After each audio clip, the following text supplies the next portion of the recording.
Welcome back to week number 5 of the Collegiate Hearthstone National Championships. Georgia State took match number 1 today, 3-1, and we are just about ready to get into our second match of the day. My name is Cora Georgiou, and I'm joined on the desk by That's Admirable. It's like you're trying to cue to somebody over on the left. There's no one there. It's just me. Stuck with me again. All those people over there now feel really bad about themselves. Those poor, invisible people. However could I have trying to create a bigger scope insulted them so? That's cool. That's cool. I get it. Yes, the thousands of people on the left that Admirable has just gestured to are just as excited as we are for match number 2 of today. It's going to be UC San Diego taking on UC Berkeley. Got a Mage, Warlock, Warrior, and Shaman up against a Rogue, Priest, Warlock, and Shaman. You know what I think of Priest? I mean, doesn't think really... it's the best class in the game, and you wish you could play it all the time. A little the opposite. I'm always pretty skeptical of it. Now, that being said, it's self-ban format, so you can always justify having one wacky build out there. And if your opponent doesn't have the right lineup, just simply tuck it away and save it for another time. That's the beauty of the self-ban, is that you can see them appear in these lineups. And the times that they're used, something to look at. Tell you what, not often you see Priest. We've had some pretty interesting self-ban strategies, and maybe we'll be seeing another one right now. Let's take a closer look at UC San Diego. They actually are going to be participating in their own fireside gathering during their match today. So we've got some fast facts here up on the screen. Of course, from San Diego, California, 35,000 students. You would think that more than 3 of them would play Hearthstone. That's a few of them. Yeah, there's a couple teams here. Like 7. Yeah. It's pretty good. It's a good number. They're 4-0. So far, that's pretty good. It's like perfect. Yeah. Something like that. Yeah, big 12-5 it's like, game okay. score. And 5 of their games have been lost so far. And there you can see it getting set up right now. I believe it opens in just a few minutes. Yes, I imagine the masses will be rushing in to support the team. And you can see 2 guys in the back already wearing that sweet Overwatch jacket that I had on earlier. And here we can take a closer look at the UC San Diego roster. It is Supreme, Bolin, Leroy, and Falcom. Applied Math, Aerospace Engineering, and Computer Science. I imagine Leroy's going to give someone a Falcon punch this game. Oh, I can only hope that would make the game maybe just that much more interesting. There's a Reno Lock in UC San Diego's list, we're assuming, so you never know. You know, I will say, if Supreme Bolin was a sport, I might go a little more often. Supreme Bolin. Make $50,000 a year as a Supreme Bolin champion. Juju, Jigi, Matagray, and Kalamos, Industrial Engineering, Economics, and Computer Science for University of California, Berkeley, team number 1. There's a second one today, too. I'm looking at Juju Jigi. Yeah. It sounds like a Warcraft troll name. Yo, man, go visit Jugo Jigi. He take care of you nice. He fix you up real good. Yeah, strong halitosis. I'm not seeing any Warcraft trolls here. Just 3 guys. Okay, I thought it was a bunk bed at first, and I realized it was a desk with a bed on top of it. Yeah, you That's can. Just efficient space use. Well, dorms are really small, so you can loft your bed. It costs a little bit extra, but it's totally worth it. Slide that desk right under. Makes for a very efficient workspace. I like the bunk bed idea, too. I mean, yeah, you could do that, too, and then just, like, line your desks up. Dorm style, I was pretty good at it. I really wish I just had a bunk bed at home. I wouldn't have a use They're for it. fun. As long as you, like, can't hit your head on the ceiling. Priest makes it in. Oh, but the Rogue is again out. So no Rogue this series, and it is going to be the Warlock, the Warrior, and the Shaman up against the Priest, the Warlock, and the Shaman. So the Priest and the Warrior are the 2 wild cards here. I'm thinking so a little bit. The Warlock and the Shaman, I don't know. It could be the Shaman on UC San Diego's side. If you see how popular the Jade Shaman build has been, this could be likely to struggle. I think Priest actually has a fairly good matchup against it. We saw what happens against Reno Warlock when you don't draw a Mana Tide Totem. And the Shaman, it's going to be about a 50-50 either way. I'm looking at Priest and Shaman as the keys here. I am just, honestly, a little bit surprised by the prevalence of Jade Shaman. A lot of people have been bringing it and citing it as their most comfortable deck, as the deck that they've been playing the most. And certainly on ladder, it's very strong. And the self-ban format tends to mirror ladder a little bit more than a regular ban format, because you're going to see a lot more Shaman, a lot more Warrior. It's what your opponents don't want to play. Exactly. Rather than what you don't want them to play. Yeah. Yeah, I totally agree with that. I am a little bit surprised by how popular it's been, though. I mean, mid-range Shaman, we've been seeing it, I think, more often than aggro Shaman in the Collegiate Series, and that to me, that voices a little bit of concern. I think that foregoing the power that Aggro Shaman brings, just simple statistic efficiency, that's enough to get games done. Well, we're going to see if Cal can get the game done with a Flame Wreathed Faceless on their side, and UC San Diego. Starting to pour in. Yep, we can see those people coming on in. It looks like a really nice space for a Fireside Gathering. I like the circle table things. I am a fan of round tables. Yeah, I'm a big round table fan. Square tables always, I don't know. I feel like I'm like, there's a large like rectangle table. I'm like, because like someone's at the end. And yeah, like, you can be down at the end and never speak to the person on the other side. Yeah, take note, restaurants. Circle tables are the future. UC San Diego's got it right. They're less space efficient, though. That's true. It's true. We were just talking about space. We need bunk tables. Oh, my goodness. Okay, let's write this down somewhere. I want a patent pending in 20 minutes.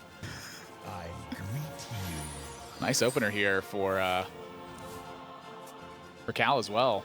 Small-time Buccaneer, Jade Claws, and the old Flame Wreath Faceless. And Finley joins the party, too. That's a great pickup in this matchup. The totems tend to not be too much value when you're facing against Reno Warlock. So for Cal, they're ideally looking for somewhere in the life tap or steady shot territory. Those are two of the most powerful ones against UC San Diego's Warlock because they need to either get the card economy to fight off against board clears or the extra 2 damage a turn to keep that pressure on the life total without having to use too many resources. Yeah, they're going to be the 2 most popular hero powers in pretty much every pick. In some cases, Shapeshift and Fire Blast can be useful. In some cases, even Reinforce can certainly make a splash. In this case, it's going to be the Shapeshift hero power and a snap pick from Cal. Lesser Heal was not looking good here. No, none of that was armor up. I mean, those are 2 of the fairly dead ones in this matchup. You want your hero power to be making progress. No, trust me. Wow, second small time. It's a very strong opener for Cal. It's looking great for them. They're going to push 4 right away. Putting the onus on UC San Diego to respond to these large board states full of these early minions, and Small-Time Buccaneer is going to be getting a small balance change coming up, going down to 1 health from 2. I think a very necessary change as well. That card is, it's very difficult to handle without using specific resources to take care of it. Now it's getting swept by Maelstrom Portal. Spirit Claws will take it out, even though Spirit Claws is also moving to 2 mana from 1. Another very good change. Mortal Coil would take it out. Fire Blast from the Mage. DOS First Mate, Twilight Flame Caller. Yeah. The card's going to get a lot weaker, that's for sure. And Bran here, I like the Bran here from UC San Diego. If they simply choose to use Shadow Bolt, it removes that flexibility later on. They don't need the Bran value to really win this game. So this is just trying to occupy resources from Cal as they move to their next minions and hope to eventually get control. Makes a lot of sense. You're not going to need Bran Kazakus in this matchup. Bran Earthen Ring would have been decent, as long as, Bran Refreshment Vendor too. But in this case, the real value from Bran is going to be soaking up 4 damage, maybe getting a couple of trades.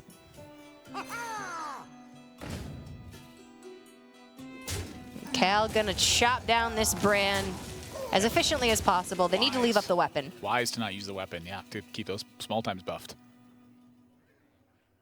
UC San Diego does not have a lot of options. Shadow Bolt is inefficient and leaves 4 power on board. The Drake challenges slightly, but in the meantime, they are going to be taking another 7 damage to the face. They can't afford that either. They need to get something on board to contest.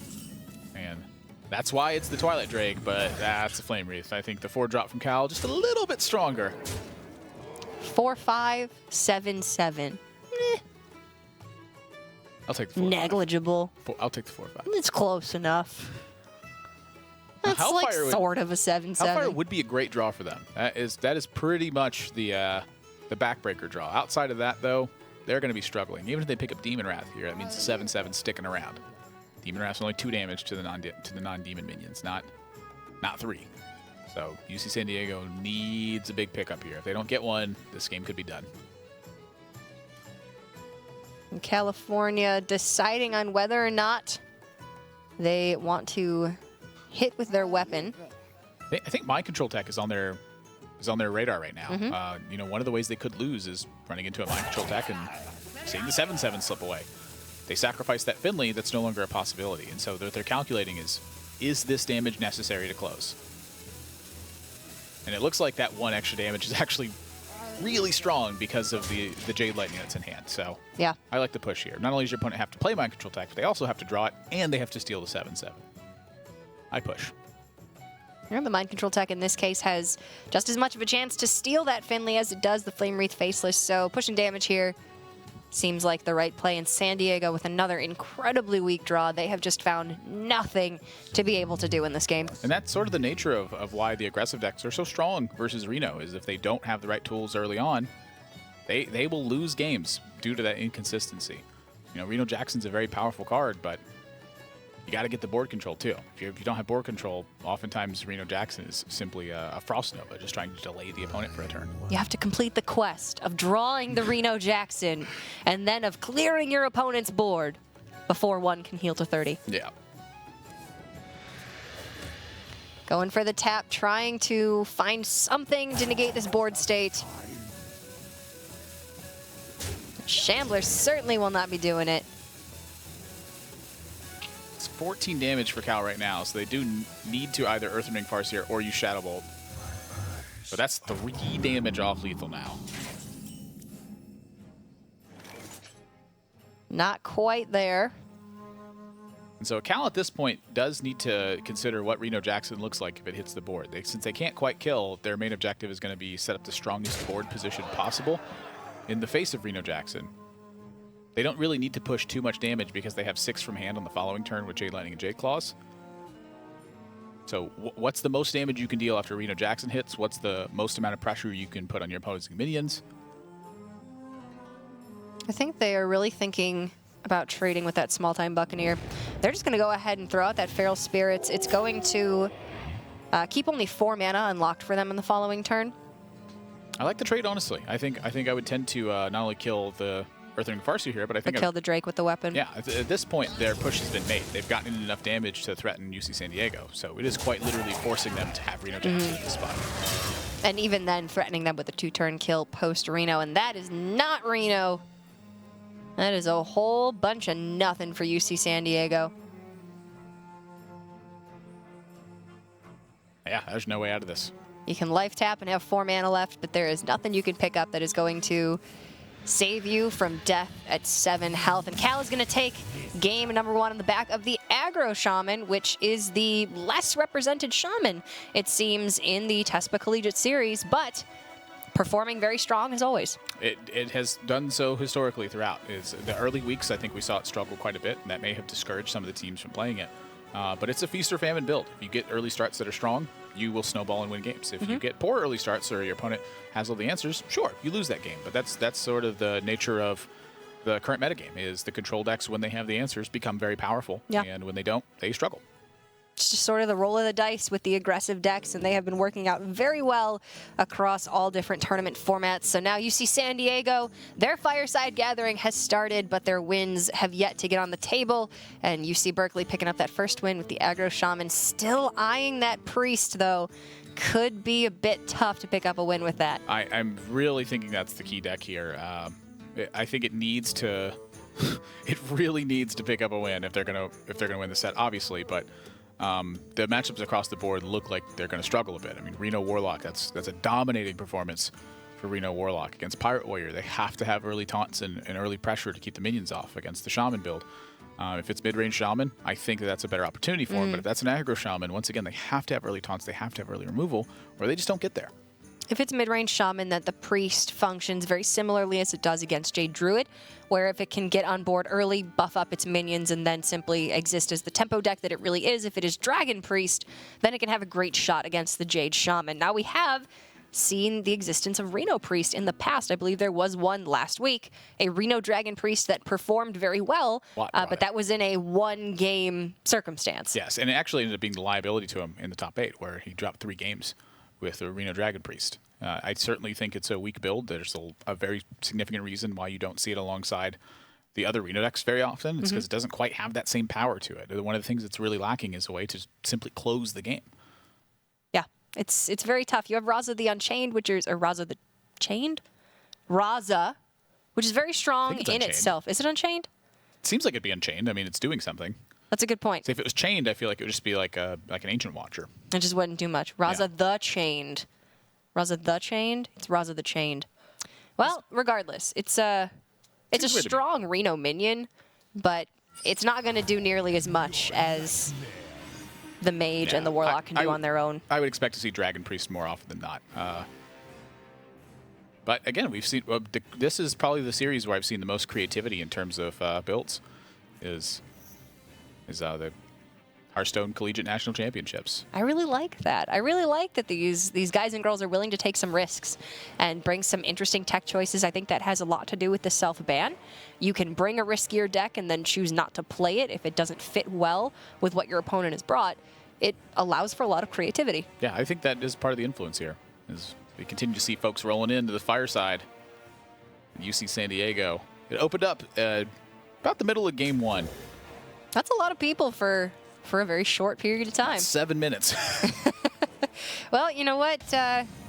It's great to see them have a crowd to root them on. Ooh, in the Reno matchup, both players have Leroy in hand, so both fairly weak on that particular draw, but now both have Kazakus as well. So this matchup oftentimes comes down to one or two particular cases. Number one is one team finds Mountain Giant, finds Twilight Drake, they have massive power spikes, and they're not answered properly. That oftentimes will lead to a win. But the second one is the value battle, where you're constantly hunting to have that last card or to find that window of opportunity with Leroy Jenkins, Power Overwhelming, Faces Manipulator, deal you 20. So a lot of times it just boils down to the board position, and that seems a bit awkward when you're talking about a control matchup, but the potential is there. And that's a Mountain Giant and a Twilight Drake for UC San Diego. It's going to be very favorable for them. The Reno Warlock game early on isn't too interesting, but in the late game, when both teams have the Leroy combo, it can get very, very technical. Both teams trying to play around 20 life while still setting up lethal against their opponents. It's a dance, and it's really interesting to watch. Yeah, I mean, life tap is a big key factor to that, and that's one of the reasons why Twilight Drake and Mountain Giant are so important, is they start putting heat on the potential for either player to just keep life tapping. Job's done. And Cal still struggling to find those very early strong resources. UC San Diego, every tap getting them closer to the Mountain Giant and a very large Twilight Drake. Now, the turn 3, well, that makes it a lot better. So normally on this turn, it's either the decision to coin Twilight Drake and not play Mountain Giant, or it's don't life tap. And in this situation, since they picked up Mistress, it makes sure they're free to life tap, play something on board, then go into either the Mountain Giant or the Twilight Drake as they see fit. And I mean, as much as you have to keep fatigue in your mind, because these games can go very long, getting those resources early on, especially when you have both a Mountain Giant and a Twilight Drake in hand, you can close this game out very quickly. Yeah, a lot of times, if you have combo in your deck, it just won't come down to fatigue. Either you won't have the resources to close, or you'll be able to burst your opponent. So with both teams having combo, I think it's going to be fairly rare. Like Dirty Rat could really change some stuff. Yeah. You know, big removal spells could just put a lot of pressure on each player to stick a threat to the board. Okay, and San Diego is going to forego the option to Mistress and Hero Power, and instead they're going to coin out that Drake early on, try to put on the pressure. It's definitely more pressure now, but you have to consider how much damage this brings in the long term. Say they play the Mistress and life tap this turn, not only they get a card deeper in their deck, but then they get to play Mountain Giant.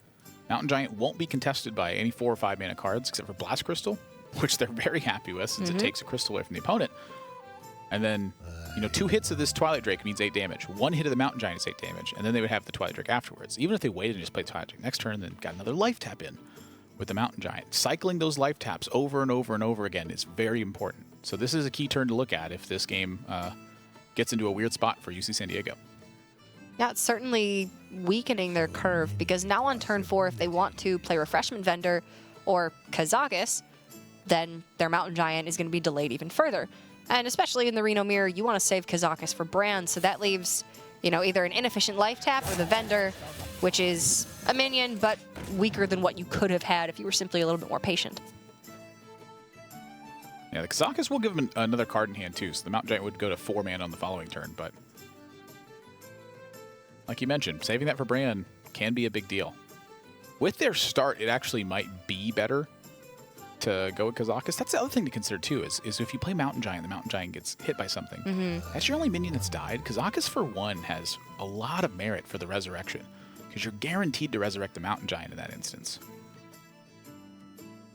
Well, and even looking here with the Kazakus coming, if the Kazakus were to come down, and then you were to follow it up with the Giant, you could take a 5-mana Kazakus Potion, go for Res 2, have a very high chance to bring back the Mountain Giant, and then, the Twilight Drake, obviously, with the Res 2 isn't great, but the 5-mana second ability could be worth it in that case. Plus health, yeah. Could be plus health. San Diego going for the Life Tap, however, and opting to Mistress of Mixtures and Life Tap on this turn instead of 2 turns prior. So they buy an Ooze for their efforts, but...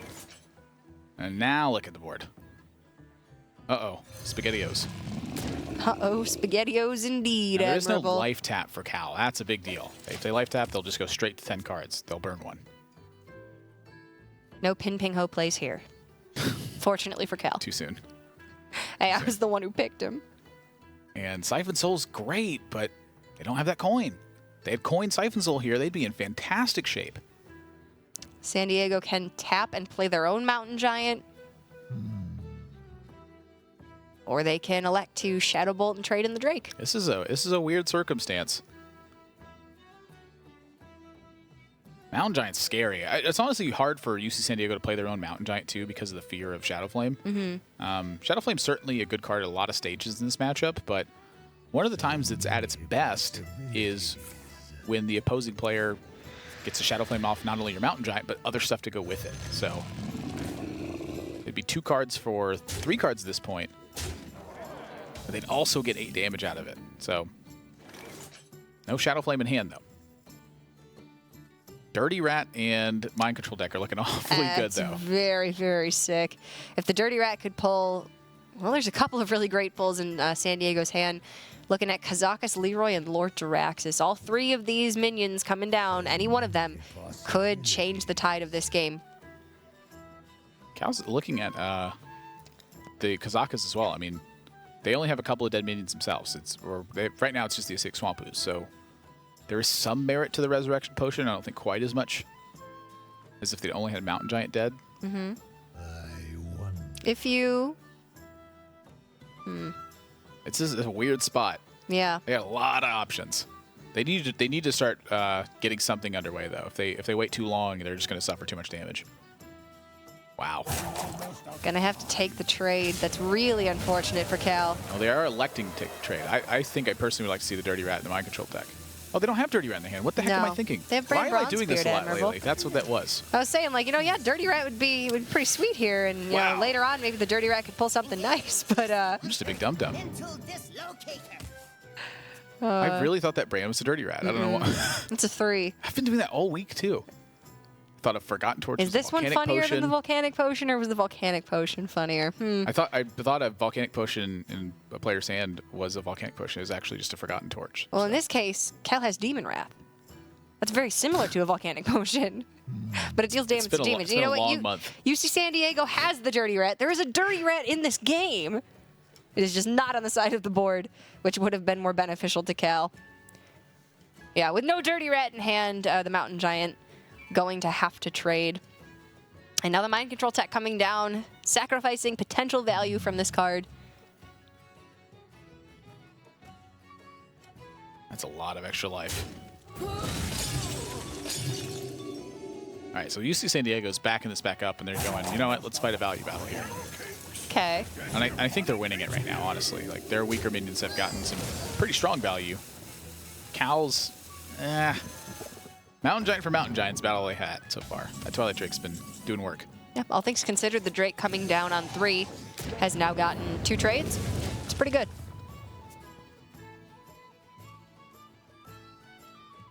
Abyssal Enforcer just makes everything a little bit less fun. The almighty Equalizer with a 6/6 body. Oh, he's fantastic. In Arena, he crushes souls. And 12-0 Dreams. Oh, please. It's a common. It doesn't show up that often. Oh, yeah.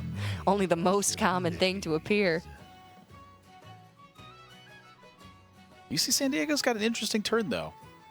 Something that you've noticed between the two is that Cal has been able to get in what seems like more life taps to me. And with that life tap, it means initiative is going to be given over to Cal.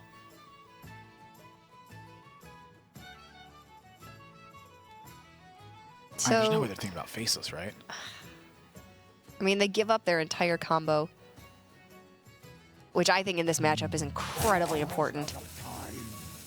Because if you give up your Faceless, your opponent knows that you don't have access to that combo. They then get to play so much more liberally with their life. Yeah. Then Jiraxis for them is a great play, whereas Jiraxis for you, post-Emperor for your opponent, is just too scary. This makes a lot more sense. I'm not sure if I like the Hellfire or the Shadow Bolt more. Yeah, I suppose Shadow Bolt has a wider range of targets. You haven't seen Brand from your opponent yet. Well, you have now. Now you have. But that is 8 cards in hand for Cal. So, they're actually taking a 1-cost potion here. Very smart. So I think they're looking for Resurrect in this spot to try to hit the Mountain Giant. That would be a very big board swing. They don't get it. It's going to be a weak 1 mana cost potion. Let's hope that their 10 mana cost potion, we're assuming, can be that much stronger. Let's see what they get. Yeah, the 10 is really going to be an important factor here as well. That's Res 3. That one's good. Oh, these are all good. Yeah. There's Res 3 plus 6 health. health. Oh my gosh, that is the Dynamite Potion. If that's the one they picked up. So summon a 2/2, gain 4 armor is the first one. Draw a card, not really a big one. Ooh, they took deal 8 damage. Okay, you know what? We actually saw deal 8 damage come in very clutch in some Reno control mirrors. So they took Resurrect 3 on the first one.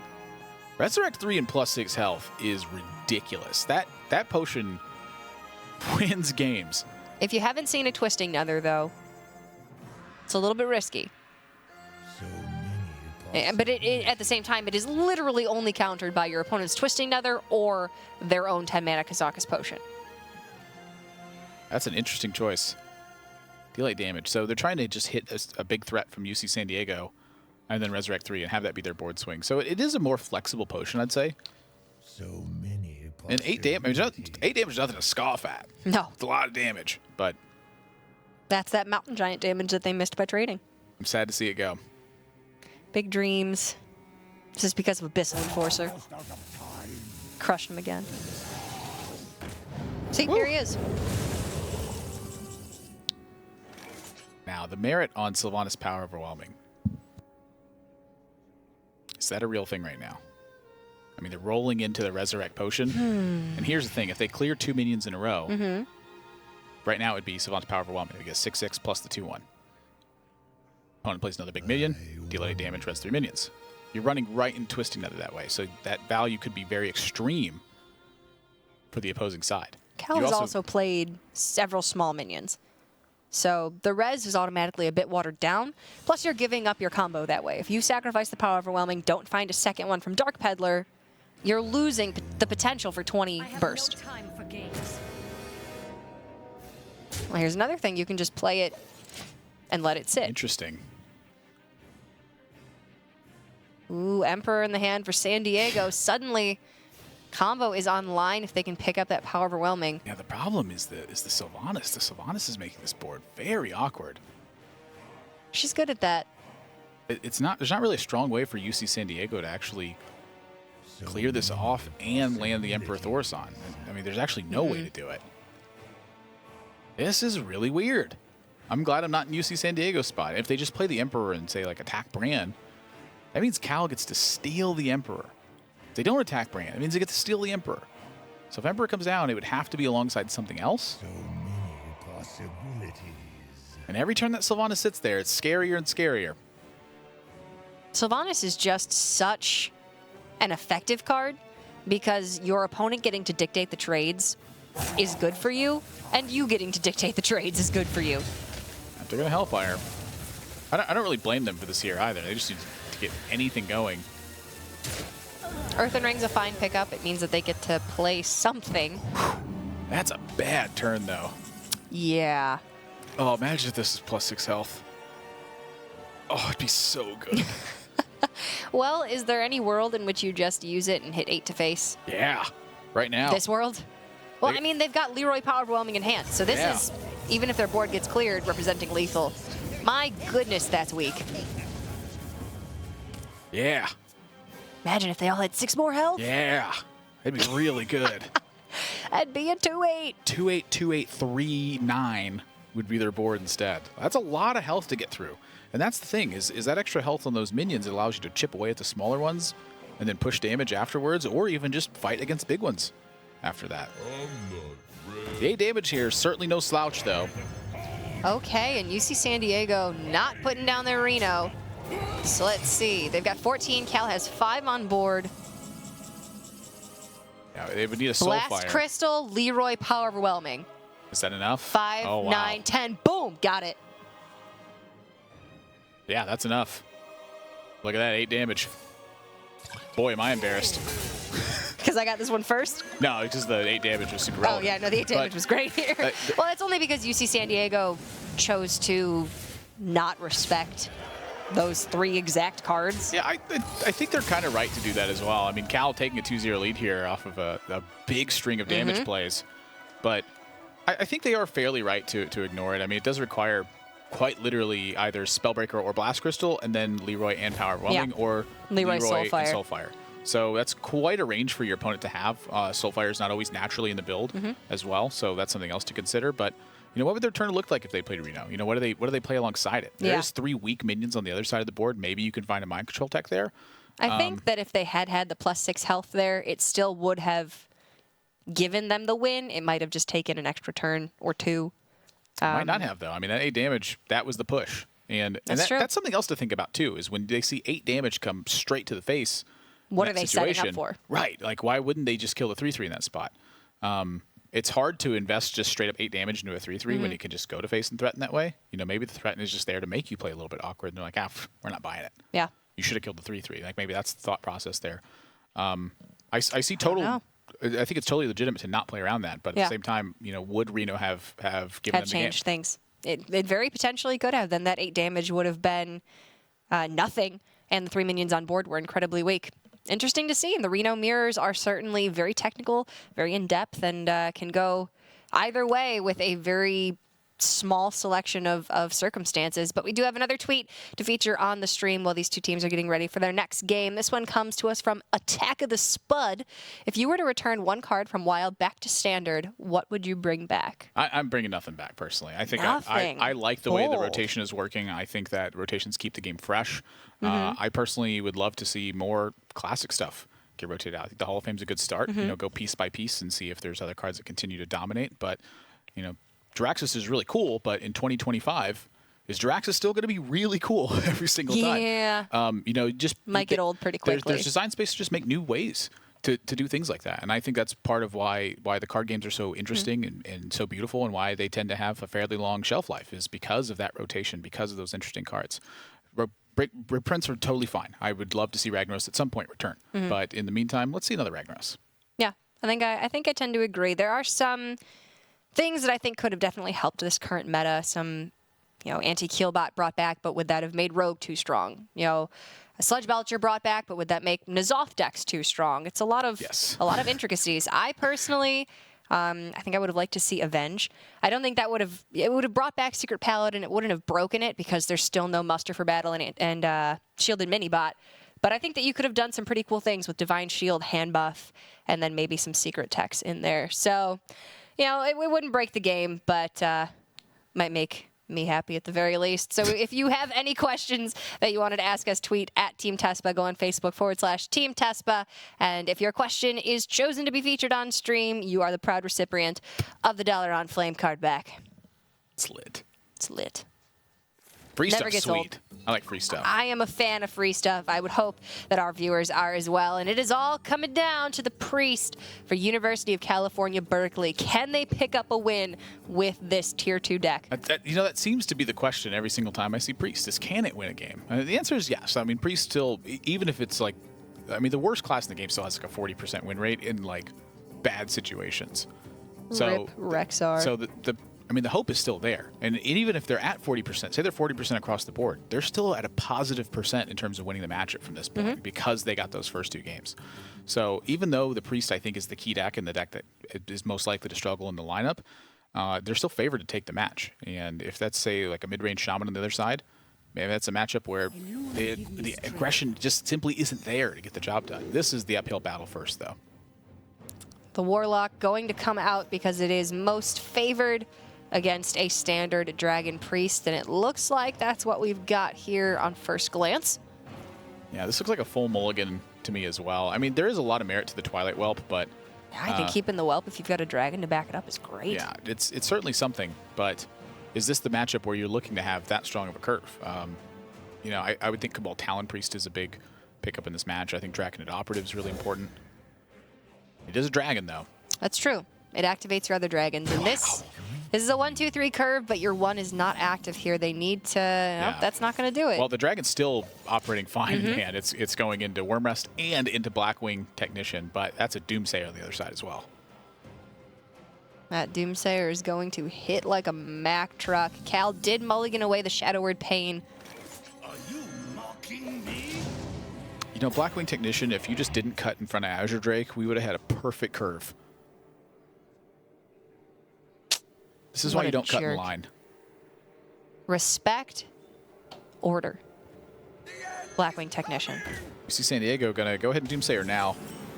A lot of times in this matchup, I've seen players wait to drop the Doomsayer because Priest just doesn't have a way to really pick up that extra damage. You know, Defender of Argus with 2 minions down could certainly be a way to do it, but for the most part, outside of Shadow Word Pain, that Doomsayer sticks to the board. If UC San Diego delays that by a turn, I'm curious if they get the same payoff.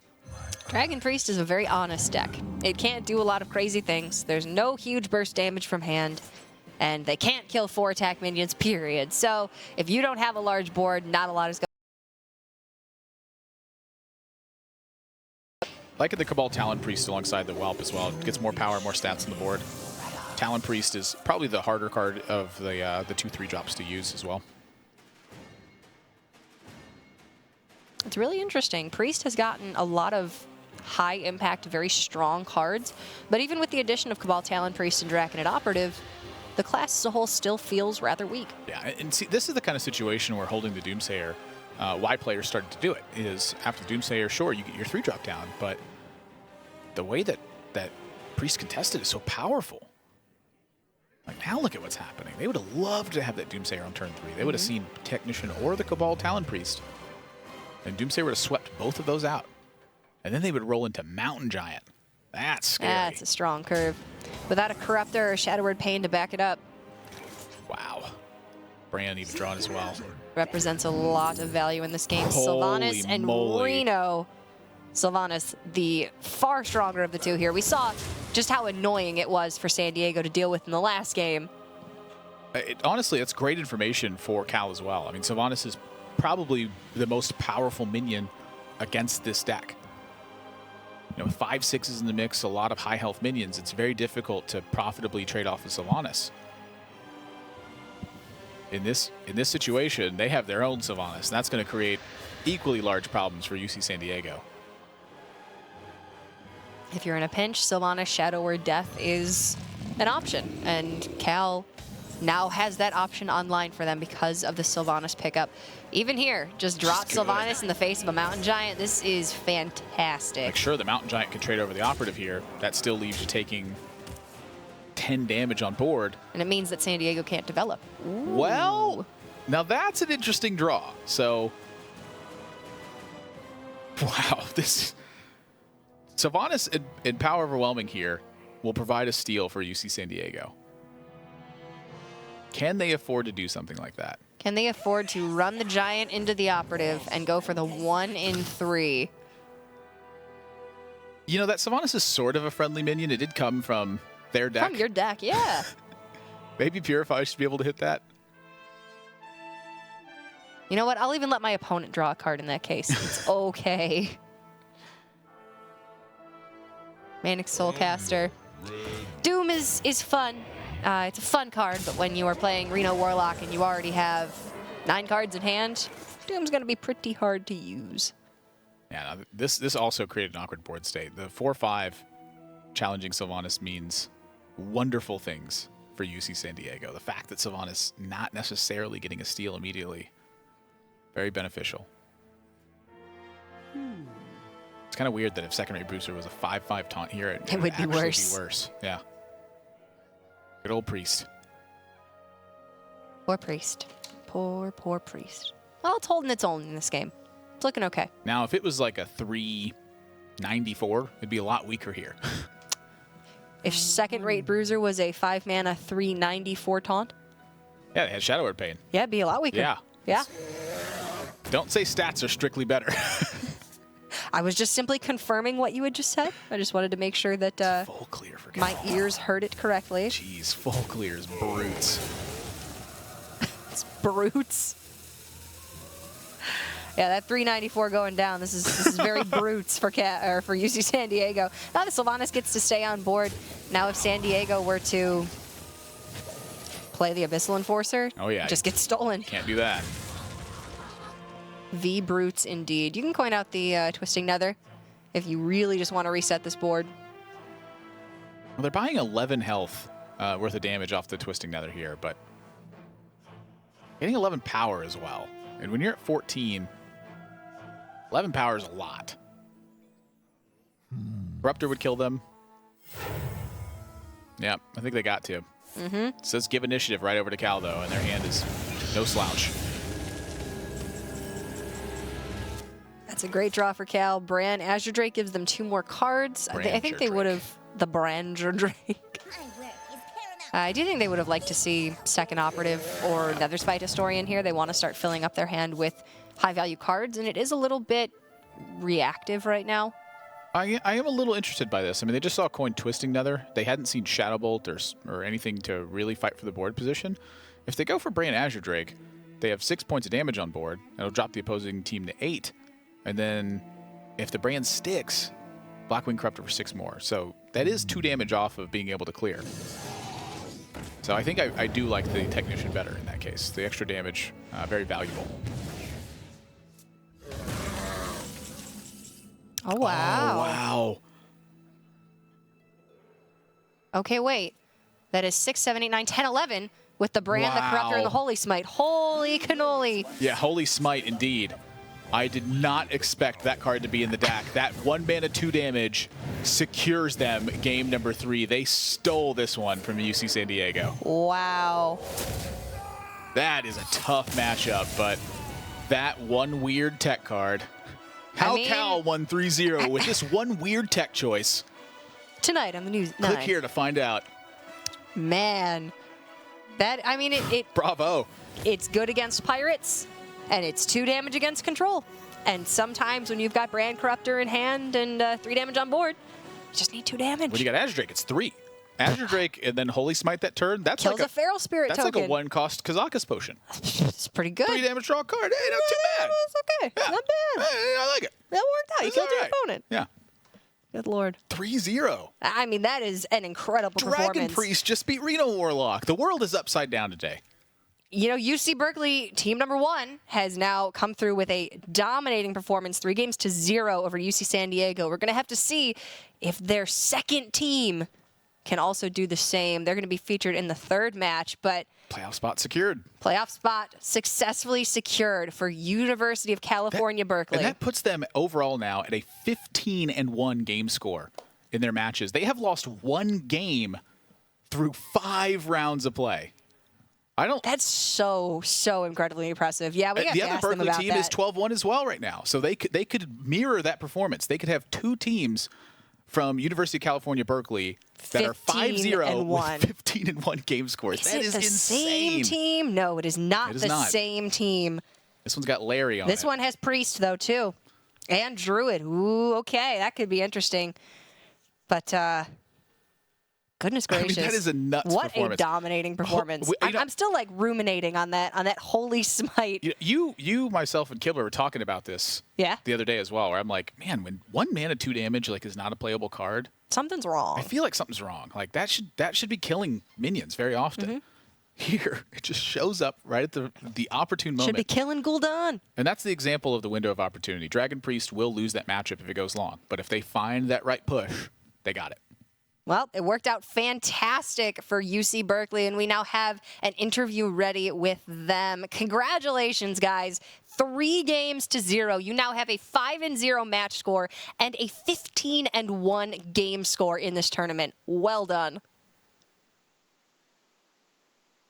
They seem happy. Yeah, I'd be happy too. That's a dominant performance. Okay, good. We can hear you guys now. There we go. Okay, sorry. Hi. How's it going? Hi. Everything good? Good. Good. Yeah. Fantastic.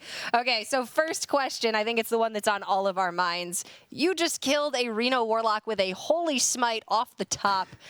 Can you explain the decision behind your lineup and then, of course, that tech choice? So if you don't mind, like, I just want to start with the Smite first. So the Priest we've been bringing has basically been a very like curve focused build of the Priest. So like we don't run Bookworms and we don't run Novas, and we had a lot of heated debate on whether we should be running those cards. But the philosophy here is we got this idea from look into it later. But basically, the idea is you curve out and you don't want to draw anything bad that won't help you develop threats against Reno decks. And so we play all for curve, cut Holy Nova for like Holy Smite, and Holy Smite is pretty obviously to beat Small Time Buccaneer. And it just happened to be good there. Yeah, usually Potion of Madness is played in that spot, right? But that doesn't clear Buccaneer. So.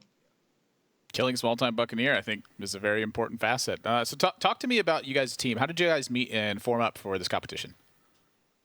So Jimmy and I, there was like the Tespa series last semester too, and we were on the same team last semester. And then for Jonathan, kind of just like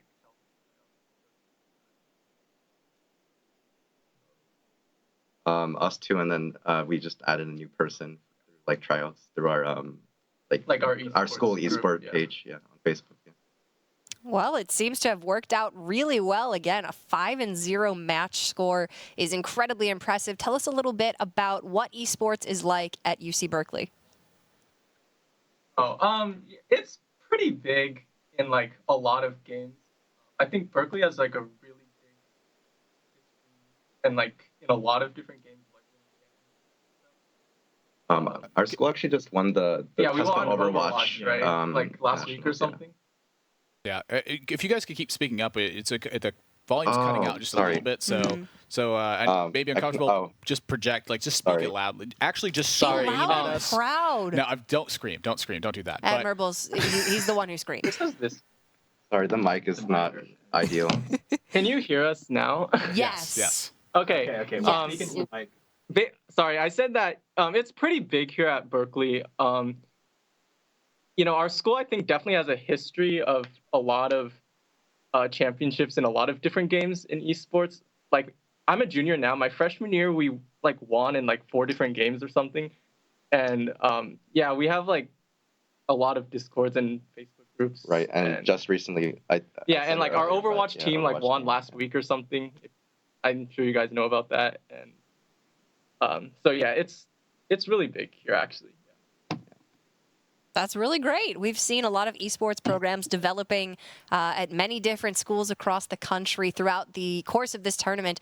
And yeah, UC Berkeley is certainly making quite a name for itself as a dominating force in esports. So there are 10 total teams playing in this tournament from your school, and we are actually going to be featuring another match with another UC Berkeley team right after this. How does it feel to know that you're already through to the regional playoffs, and how does it feel to know that there are other teams from your school that are doing it too? We're definitely like really happy and grateful that we're in the playoffs, but we're like far from satisfied, or like we definitely want to go really far.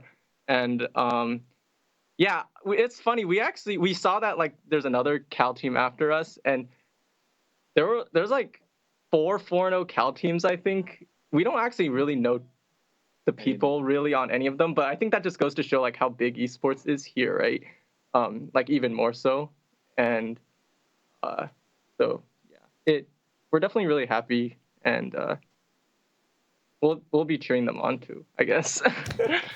Yeah, cheering them on now right when the regional playoffs come on. Yeah, then the claws come out and the competition begins. Well, congratulations again. Is there anything else you want to say? Maybe a shout out you want to give before you move on with the rest of your day? Shout out to Hearthstone. Yeah, just shout out to Hearthstone for nerfing those nerfs that should happen really soon. Nerfing those nerfs, like making those nerfs happen, because the meta like really isn't like in a good place right now, and I think a lot of people feel, no need for complaining now. But yeah, so yeah, just fun stuff. Shout out to other Berkeley students. Yay, yeah. All right. Well, congratulations, guys. Best of luck moving on in the rest of this tournament. Congrats on your 5-0 record. Well played. All right. Well, they may be a little bit dissatisfied with the meta, but they cannot be dissatisfied with their 15-1 game score. Well, they mentioned that they weren't quite satisfied with it yet. Their main objective is to win the whole thing, and honestly, that's ambitious. It's a good and I attitude. like it. With the philosophy they had behind building the deck, I think it was really strong. I think Holy Nova is a very slow card in that deck, and frankly, I never thought to cut it for Holy Smite. They did that, and it quite literally won them a game in this set. So can't wait to see them more in the future. I think they've got the right idea behind how to attack what their opponents are bringing. That may have not have been the intended reason behind bringing Holy Smite, but in this case, it won them a very unfavored game, and now they are moving on to the regional playoffs. So congratulations to them, and we have yet another tweet to feature on the stream. Let's see what we've got here. This one comes to us from @TunedDrake. It says, do you think the new Adapt cards will have a big impact on the game? I personally am very excited about the new Adapt cards. I think, the Discover mechanic is one of the best mechanics in the game overall, and Adapt is making great use of that and then putting a bit of a spin on it. So we've only actually seen one card with this mechanic thus far. I think they can get much stronger from there. It's really hard to evaluate cards in a vacuum. That's really the way it works. It's always based in context. For instance, how good is Mana Worm if your opponents have 1 mana 3/2s? Well, it's not very good. Historically, Tempo Mage struggled with Zoo Warlock when it was popular, and now it's struggling with Pirates because it's Small-Time Buccaneer. So evaluating cards just by themselves, very difficult thing to do. I think until we get more cards in the set, it's really difficult to tell whether or not Adapt is going to have a major impact or whether it's going to be something that you see more in Arena. Well, there are two types of people in this world. I'm excited, and Admirable is skeptical, but I think that is certainly okay. Thank you so much for your tweet, and if you have any questions that you want to ask us, let us know who you're rooting for in this tournament. Tweet @Team Tespa, go on Facebook /Team Tespa, and we will be giving away Dollar on Flame card backs all day today and tomorrow, and then next week as well. It is going to be very, very spicy indeed. Free stuff is lit, and Dalaran Flame is lit, and it's free. It's both those things. It's all three. Can one confirm. thing became 3 things. One thing equals 2 things equals then 3 things. And let's go ahead and take a look at our third match of the day. Of course, Cal 3-0 over UC San Diego. And then coming up next, their fellow team from Cal is going to be taking on Simon Fraser. We will be back with our final match of the day right after this. Don't go anywhere.